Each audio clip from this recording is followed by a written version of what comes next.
were coming near to him to listen to him.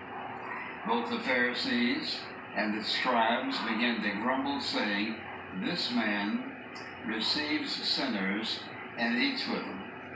And so they were very, very critical of people who were listening to Jesus. And so, as a result of that, Jesus told three stories. He said, man had 100 sheep, lost one of the sheep. He left the 99, went after the one sheep, and brought him back, and they had a big time rejoicing about it. Then a lady had a coin. She lost that, she found it, and she, again, with her friends, rejoiced about it. And then he talks about the prodigal son. And so we usually know this as the story of the prodigal son, and the first part of it is about that. But I want you to see that there's another side of the story of the prodigal son. We know that story, that he decided that he lived long enough with his family. He wanted his share of what was coming to him, and he decided he'd leave home.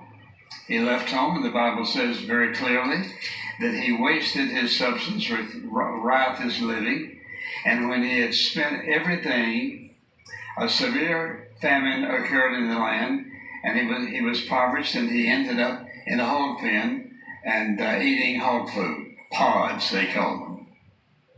And so we look at that, and then we see how he finally came home and the rejoicing that was going on, and think what a wonderful story of forgiveness that God demonstrated through Jesus about the prodigal son. There's a whole other story here, and that story is one we don't mention very often. And I want to say this right up front. Everybody can find their life, themselves, in this parable. For example, there's the prodigal son. Then there's the father who waited for him and forgave him. Then there's another son. And that other son is the one I want us to look at particularly today. We talked about the son coming home. And now what about the other son?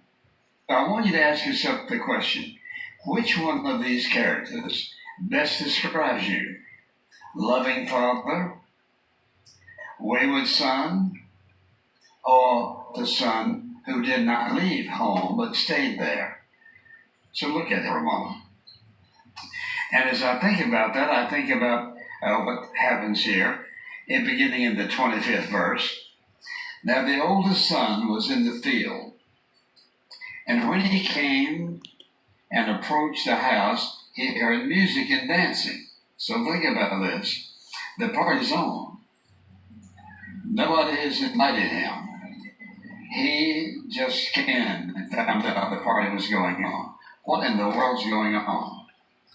And so the oldest son was in the field when he came and approached the house of music. He summoned one of the servants and began inquiring. So he said to him, has come, and father has killed the fatted calf because he's received him back